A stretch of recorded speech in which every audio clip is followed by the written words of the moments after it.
everybody, Matthew here with another great Friday workout for you. We're going to go ahead and jump right into our warm-up.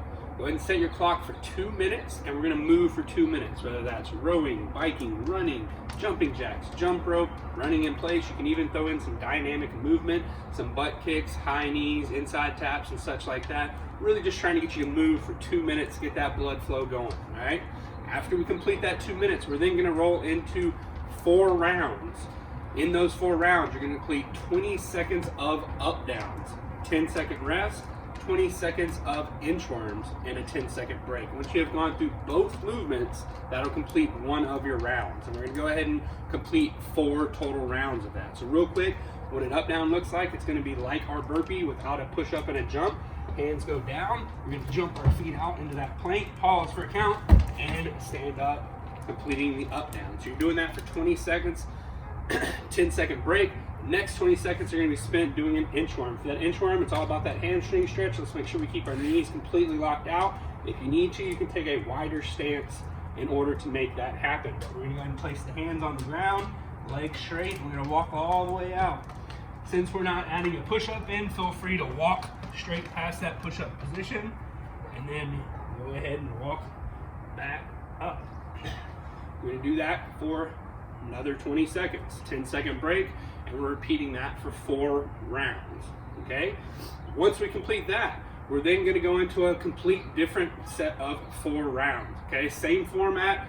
This time, movement number 1 is going to be an active bar hang, 10-second break. Movement number 2 is going to be push-ups, 10-second break. For that active bar hang, if you have somewhere to hang, that's great. It doesn't even have to be a rig.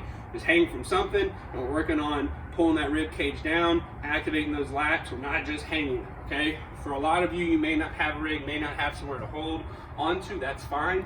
We can utilize a PVC pipe or a barbell broomstick, and what we're going to do is go into that overhead position. Once again, though, we're going to make sure that we're pulling that rib cage down into that hollow position, and we're getting that full lockout. You're going to hold that for 20 seconds. 10-second break. Then we're going to roll into movement number 2 for this one, which is going to be push-ups. Everybody knows how to do a push-up, but key points here is keeping those elbows tucked in, good plank, just your touches the ground, and then into a full lockout. These can always be done on the knees as well. Just make sure whatever version you're doing, it is a full range of motion, okay? So 2 minutes of movement. The first 4 rounds is going to be up downs and inchworms. The second 4 rounds is going to be an active bar hang and push-ups. All right, today's workout, we have a descending ladder. We're starting out at 21, working our way down through 18, 15, 12, and finally 9. We're gonna have 3 different movements we're gonna go through with that. First one's gonna be a calorie row, so 21 calories on the rower, then 21 chest to bar pull-ups, and then finishing it out with 21 strict dips. After that, we go on to the set of 18, down to 15, 12, and 9. On that calorie row, as always, we're looking for 1 pull equals 1 calorie. Once you complete that calorie row, we're on to the chest to bar pull-ups. Chest to bar is anything below the collarbone physically coming in contact with our bar, okay? Just like any other pull-up, if you can't get that chest to the bar, you can sub that out for a chin over the bar pull-up, a 1-band assisted pull-up, or some ring rows. On the strict dips, we're looking for that full range of motion. We're getting the elbow above the shoulder and into that full lockout, okay? Several different ways you can vary those dips, but most important thing is we're getting that good full range of motion for all of those.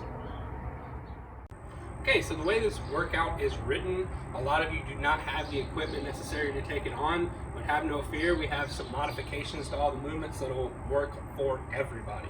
Okay, we're going to start out with that calorie row. I know most of you do not have a rower sitting in your garage or your house, so what we're going to do is, if you didn't take on yesterday's workout with all those jump ropes, we're going to recommend subbing in some jump rope for that calorie row. The way that would work is you would take the number of set you're on, times it times 2 for a double under, or times 4 for a single under. Once again, I only want you doing that if you didn't take on the jump rope workout yesterday. Okay? If you happen to complete yesterday's, we're going to sub that calorie row out for a 50-foot shuttle run. That's going to be measure out 25 feet and come back 25 feet. Hit that run pretty hard, touch the line, and get back in and get to work. Okay? You're going to sub that 50-foot shuttle run in for every single set that you would do a calorie row with. The next one we're going to sub is going to be that chest to bar pull-up.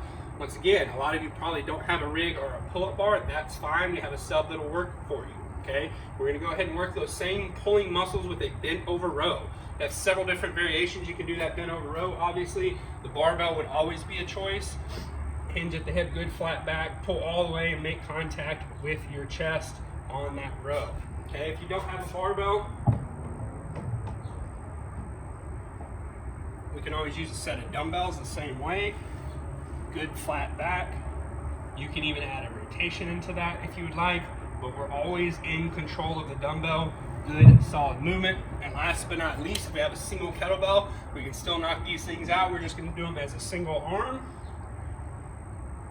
And you're just going to go ahead and break those reps up in half. Okay, if you're really OCD and you don't want to do one more than the other, go ahead and add another rep. Just make sure you're not reducing a rep to keep them even. Okay, and then the last movement we're going to sub is going to be those strict dips. Now, a dip's something you can do on a lot of home furniture and get a scaled version of it. One example would be if you have 2 chairs, you can go ahead and sit in between those 2 chairs, feet out in front of you, and then we're going to go ahead and go all the way down to that dip and press out. Making this a little bit easier would be the feet down, give yourself a little bit more support. You can always do it off the front of the chair, off the front of your couch. Basically anything you can come up with to get a dip in would work, okay? If we're gonna scale those dips all the way out into a push-up, you can do any standard push-up, whether it's from the knees or the toes. Once again, we're just making sure we get that good full range of motion. And the last thing we're gonna sub in for a push-up, or strict dip, I'm sorry, is gonna be a floor press. The floor press, once again, you can use a barbell, dumbbells, or kettlebells. I'll just show you the example with the dumbbells. You're gonna lay flat on your back. Feet are gonna be out in front of you. We're not placing our feet on the ground. And then from here, we're pressing out and returning the elbows back down to the ground each time, making sure these are nice, smooth, and controlled reps. All right, so just in case that wasn't quite enough for you, we do have a finisher to take on today. Really gonna be concentrating on the abs and that hollow position. First part of the finisher is a movement called a tuck up. For the tuck up, we're gonna be completing 15 reps. The way the tuck up's gonna work is you're gonna start out in that basic hollow position, and from here, we're going to tuck up by bringing the knees to the chest and hands down to the ankle, hold for a count, and then extend back out. Nice, slow, and controlled movement. All right, that's gonna lend itself quite well into the hollow rock that we're gonna go into next. On the hollow rock, we're gonna be spending 1 minute going through the hollow rock position. So anytime we're doing a hollow rock, what I recommend is starting in the most closed off position, knees in, arms in, really just getting that hollow position here in the ribs and abs. Then from there, if your ability allows you, you can extend your arms and legs. For some of you, this may be plenty and we're just holding that for a minute. For others, we're gonna add a small rock into the mix. This is not a rep count, we're just doing this for a minute, so try to work as much of that minute as possible, okay? After you're done with the finisher, you're done for the day. Have a great weekend.